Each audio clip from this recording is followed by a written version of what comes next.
Picture a queen in all her glory, a towering gown of velvet and silk, glittering jewels at her neck, and a crown that declares her power to the world. Portraits captured her elegance, poets praised her beauty, and courtiers bowed at her feet. She seemed untouchable, almost divine. But what those grand images never reveal is a truth far less glamorous. Beneath the layers of fabric, behind the graceful smiles, royal women faced a monthly reality that was not their own to control. Their periods were not private matters. They were watched, recorded, and judged as affairs of state. A late cycle could spark rumors of pregnancy or whispers of infertility. A stain on a chair could ripple through a court with scandal. This is the disturbing story of how queens and princesses endured menstruation inside puffy dresses. A reality of silence, surveillance, and hidden struggle. In royal courts of the 1600s and 1700s, a woman's body was never just her own.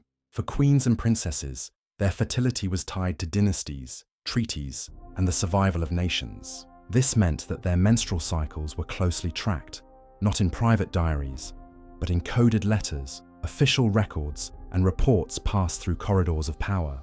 A missed period could send waves of excitement through the palace. Was an heir on the way? At the same time, it could stir fear. Had there been a miscarriage? Was the queen's health failing? These intimate details, which today would be deeply personal, were once discussed in councils and whispered across courts. Foreign diplomats often received updates about a queen's cycle before she herself could even speak of it. A delay, a change, or even an irregular flow could shift political alliances or change the timing of royal marriages. Her biology was no longer her secret. It had been nationalized, transformed into a political instrument. For royal women, every month was not just a natural rhythm of the body. It was a public trial, where the smallest shift could decide the fate of empires. Now imagine carrying this burden while trapped inside a fortress of fabric. Royal fashion was breathtaking to look at, but it was also a cage. Puffy gowns, stiff corsets, heavy petticoats, and towering hoops turned women into living statues. Some dresses weighed as much as a small child, and every layer was tightly fastened to create the perfect royal silhouette. But inside these gowns, menstruation became a nightmare. Pads were not disposable or easy to manage. They were strips of cloth, tied to the body with belts or ribbons, pressed under layers of undergarments and corsets. Changing them required partial undressing, which could not be done alone. A queen often needed trusted attendants to help her, even for something as private as this. Ceremonies, banquets, and court appearances lasted hours. There was little chance to slip away discreetly, and the fear of leaks was constant. A single stain on a cushion or gown could ignite whispers of miscarriage, infertility, or scandal. Still, these women smiled, danced, and greeted guests as though nothing was wrong. They wore elegance like armor, while inside, they managed a reality no portrait would ever reveal. Now imagine carrying this burden while trapped inside a fortress of fabric. Royal fashion was breathtaking to look at, but it was also a cage. Puffy gowns, stiff corsets, heavy petticoats, and towering hoops turned women into living statues. Some dresses weighed as much as a small child, and every layer was tightly fastened to create the perfect royal silhouette. But inside these gowns, menstruation became a nightmare. Pads were not disposable or easy to manage. They were strips of cloth, tied to the body with belts or ribbons, pressed under layers of undergarments and corsets. Changing them required partial undressing, which could not be done alone. A queen often needed trusted attendants to help her, even for something as private as this. Ceremonies, banquets, and court appearances lasted hours.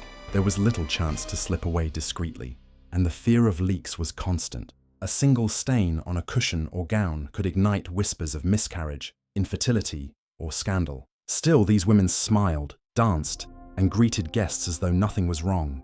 They wore elegance like armor, while inside, they managed a reality no portrait would ever reveal. The pads used by royal women were not simple scraps of fabric. Many were carefully made from fine linen, soft cotton, or even imported silk. Some were decorated with embroidery or lace, a reminder that even the most private objects of queenship were bound to luxury. But once stained, they could not be tossed away. Each cloth was valuable, and each carried meaning. They were soaked in cold water, sometimes mixed with vinegar, wine, or salt, believed to purify the fabric. Afterward, they were scrubbed by hand with soap made from animal fat and lye, then carefully dried and pressed for reuse. This was not just laundry. Physicians often demanded to inspect the cloths, or even the water used for washing, claiming they could detect signs of illness or poisoning. What should have been a private chore became another form of surveillance, a ritual where health, fertility, and politics all mixed. If managing cloths and gowns was difficult, the medical practices imposed on royal women were even more disturbing. Whenever a queen's cycle became irregular or stopped, physicians stepped in. These checkups were rarely private and almost never gentle. Doctors inspected stained cloths, examined the queen's body, and made judgments about her fertility, often in the presence of officials. For the woman herself, it was invasive, humiliating, and sometimes dangerous. The so-called remedies could be even worse. Mercury tonics were prescribed to stimulate the womb, slowly poisoning the nervous system. Lead powders were sprinkled on the body to mask odor, quietly damaging health. Bloodletting, even during menstruation, was used to balance the body, leaving women weak and vulnerable to infection. Many endured years of such treatments. Princess Charlotte of Wales, beloved and full of promise, suffered repeated medical interventions before dying young, her health broken in part by these practices. And yet, through all this, queens had no choice. Their bodies were treated as political instruments, subject to endless scrutiny and harmful cures. What we would call medical abuse today was once seen as duty, a duty women could not refuse. Behind the polished portraits and flawless gowns, the weight of this constant surveillance left deep emotional scars.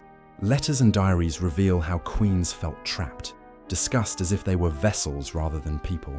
Duchess Elizabeth Charlotte of Orléans once wrote of her exhaustion, describing the pain of being examined, judged, and expected to smile through it all. Royal women carried themselves with elegance in public, but in private, many confessed to feeling powerless. Their silence was not a choice. It was a requirement. To show weakness was to risk scandal.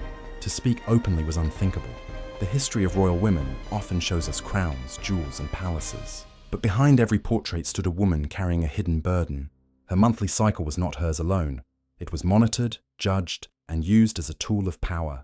She endured painful treatments, suffocating dresses, and the constant fear of scandal, all while expected to smile with grace. Yet within this silence was remarkable strength.